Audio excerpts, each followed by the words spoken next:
As a tool for economic empowerment, Bitcoin has often been described as an instrument of financial inclusion. If you're a person or a business who's been denied banking services, well, now you don't need a bank. You can just use Bitcoin.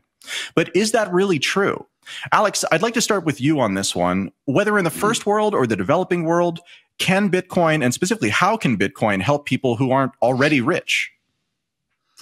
Yeah, so Bitcoin's permissionless nature gives rise to the fact that over the last 3 to 4 years around the world, people have really been tapping into the ability to use Bitcoin as their own bank. I'll just give 5 very quick examples from 5 different continents, and then we can go from there.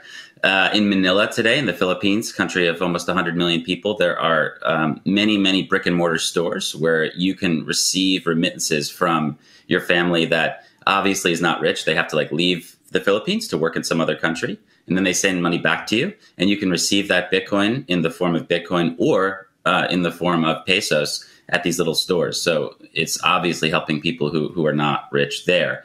In Minsk in Belarus, my organization is part of an effort to help striking workers who are protesting against the Lukashenko regime. And these are very blue collar factory workers who decided to stop working and in solidarity with the democracy movement protest against the regime. So they're receiving Bitcoin from abroad in a way that no other monetary technology could help them.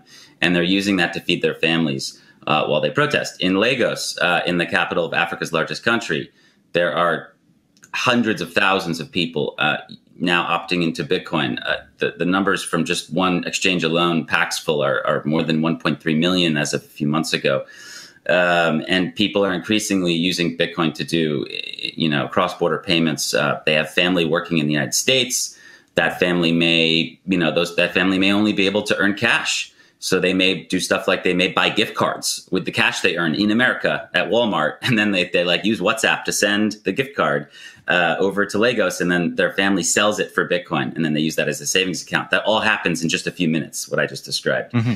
In Los Angeles, there's a movement built by Isaiah Jackson, a guy who wrote Bitcoin in Black America. Every day he's on Clubhouse with hundreds of people who are definitely not rich, who are realizing that they can use Bitcoin as a way to kind of get an advantage over the rest of the United States when it comes to having a financial asset that appreciates in a community that has long been totally discriminated against when it comes to finance. And finally, in Caracas, I interviewed one young man. He's obviously one of many who had to escape Venezuela for political reasons. He now lives in Argentina, but he uses Bitcoin to send money back to his mother, who's elderly.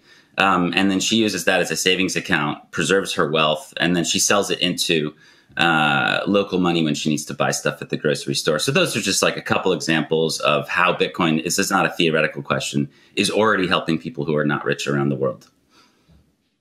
So, Brett, I've heard you argue pretty eloquently kind of the other side of this, that although Bitcoin can often drape itself within sort of the trappings of something that's about helping people who aren't really in a position to help themselves under normal conditions, that's not actually kind of the story behind Bitcoin. So, I mean, we just heard a number of examples from Alex. Can you respond to those? I mean, it seems like they may be anecdotal, but what's kind of your take on this?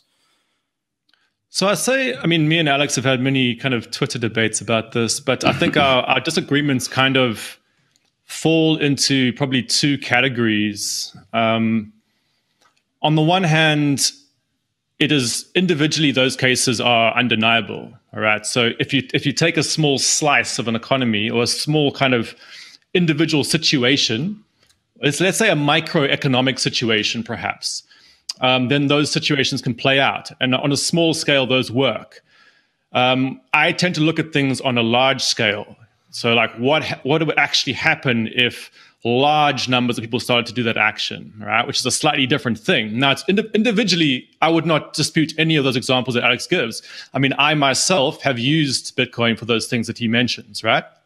So I have no problem with that, all right? Actually, Adam, you yourself actually exchanged Bitcoin with me for my book back in 2013. That's an example of a small-scale transaction for Bitcoin for a good, right? All right, but so my disagreement is not about the small-scale specifics. It's about the large-scale macro situation, what would actually occur if that was happening on a large scale.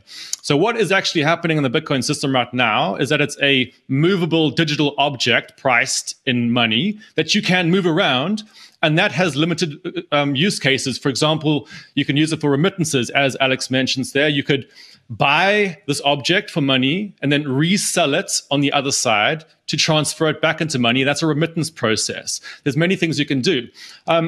Another thing I would tend to dispute is that, and we'll probably get into this later in the program, is that Alex is tending to talk about it as a monetary system, whereas I would be referring to it as a money-priced object that has certain money-like appearances, all right? And actually, if you look at that example, for example, in Nigeria, and I mean, Nigeria's got like 200 million people, all right? So if you're looking at this 1.2 million people on an exchange in Lagos, I mean, that's fine, but like, there's a middle class in every single country, right?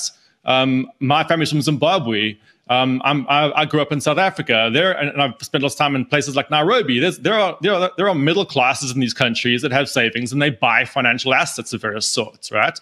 So if you were doing a breakdown of who's actually using that, okay, fine. There might be some marginal cases where somebody in a marginalized rural village potentially might be using it, but on average, what's going to be happening is probably the urban middle class of Lagos is buying and selling it just like the urban middle class of New York. So, I mean, play that out for a second, though. You know, talk to me about so you're saying that on a small scale, you agree with the things that Alex is saying, but as you kind of zoom back, then that stops working. What about it stops working, or what changes when you try and scale this out that makes it problematic in your eyes? I mean, that's a big question we probably have to slowly unpack. All right, but I think the best starting point, and I've been involved in Bitcoin since like about 2011 or so. And if you think about the early community in Bitcoin, if you went to the early meetups, people just sort of casually spoke about it as a coin and as money, right? There was this whole thing, which was actually most of the excitement in the early community was around the fact that you could issue tokens and move them around without a central party, right? And that was authentically interesting for a while, all right?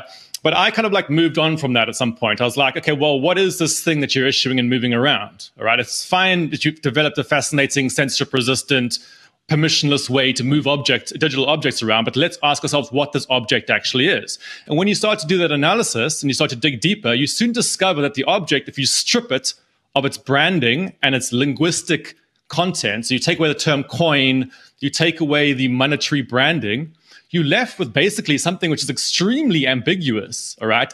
The best way to describe it is it's basically just like a sort of featureless digital object that you can move around very effectively, okay?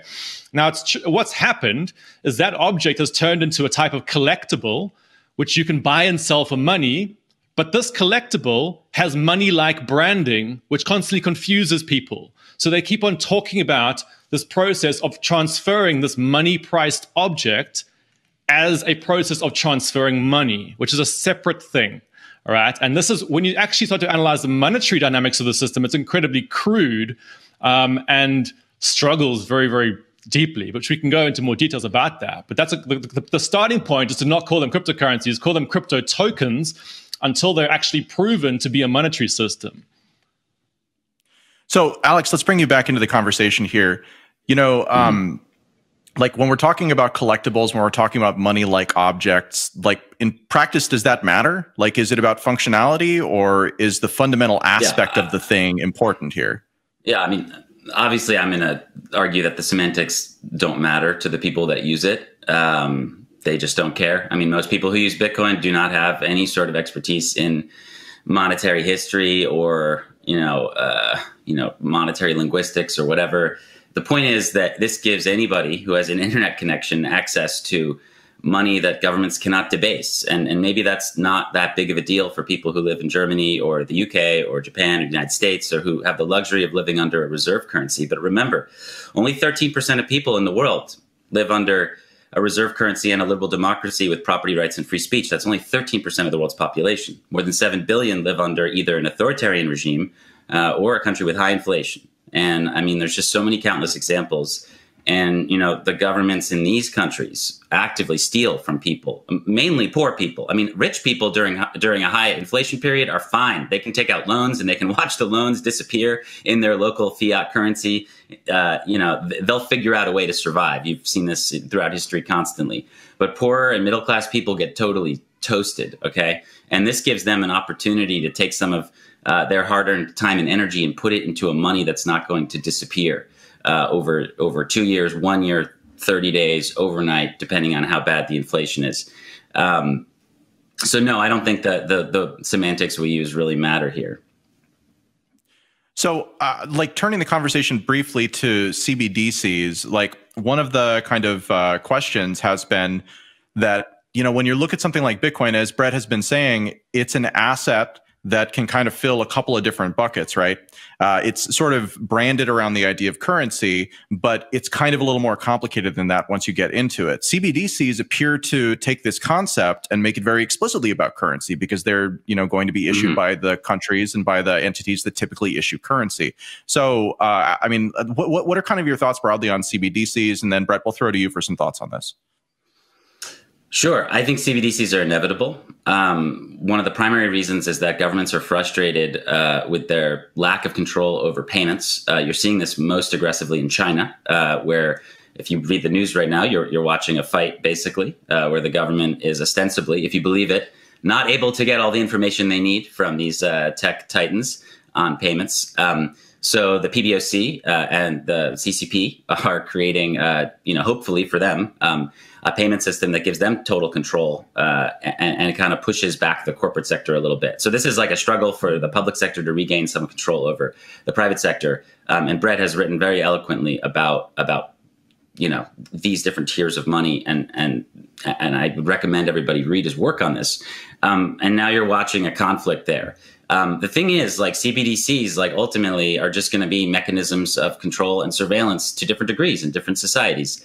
There's this war on cash, which again, Brett has written very eloquently about. And I don't think kids being born today are going to use paper money, unfortunately, even though cash is a fantastic human rights and privacy tool.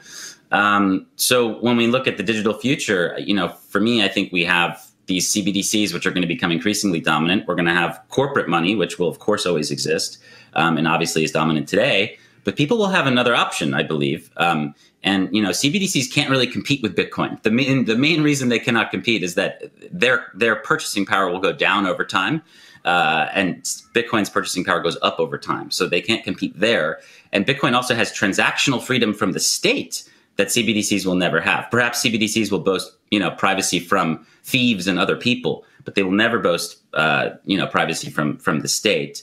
And third of all, there's this permissionless global, anti-nationalist quality to Bitcoin. You don't have to be have a certain passport or be a certain ethnicity or be a certain, level of status to have Bitcoin. Anybody can have Bitcoin, whereas CBDCs are going to be very tightly controlled. And if you disagree with the government or you are sleeping with the wrong person or you have the wrong beliefs, they can take that away from you. They can never take Bitcoin away from you. So that's why I ultimately don't believe CBDCs can compete directly with Bitcoin. Thanks for that, Alex. So we're almost out of time.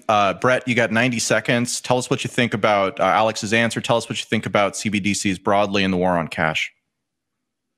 So many things to say there. Well, look, Alex is speaking in two different paradigms here. On the one hand, he's speaking about the monetary system, which we can have a debate about, right? We can talk about CBDCs and the fact that how they are inspired by the war on cash, and that the fact that there's a Mexican standoff, as it were, in the monetary system, where the banks have undermined the cash system and has then pushed the state into trying to issue its own form of quote-unquote digital cash. But I mean, the CBDCs already exist. It's just called reserves, right? It's just the fact that most people can't get access to it. That's that debate. If you want to then talk about Bitcoin, it doesn't participate in this debate. Bitcoin is a money-priced asset which you can buy and sell, and hypothetically can use on the margins of that situation.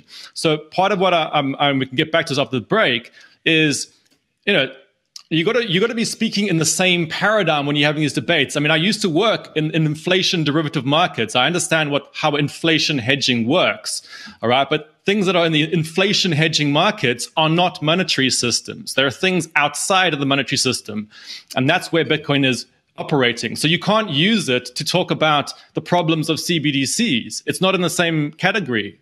All right. There's other things you got to talk about.